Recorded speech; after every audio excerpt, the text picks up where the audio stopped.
एक बार महात्मा बुद्ध किसी गांव में गए।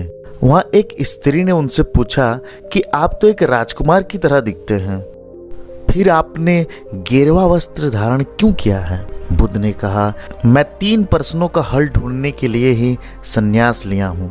स्त्री ने कहा, कौन से 3 प्रश्न? बुद्ध ने कहा, हमारा शरीर युवा और आकर्षक है, लेकिन यह वृद्ध होगा और अंत में मृत्यु को प्राप्त हो जाएगा।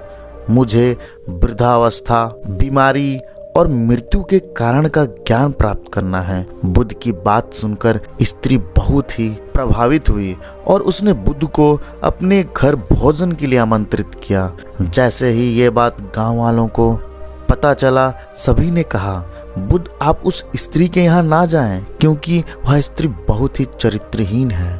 बुद्ध ने गांव के सरपंच से पूछा। सरपंच ने कहा, हाँ बुद्ध, ये बात बिल्कुल सही है, वह स्त्री वास्तव में बहुत ही चरित्रहीन है।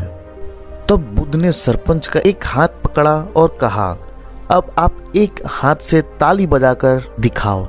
इस पर सरपंच ने कहा, यह असंभव है, एक हाथ से ताली तो बज ही नहीं सकती। तब बुद्ध ने कहा, ठीक इसी प्रकार कोई भी स्त्री अकेले ही चरित्रहीन नहीं हो सकती, उसे चरित्रहीन करने वाले सभी गांव वाले हैं।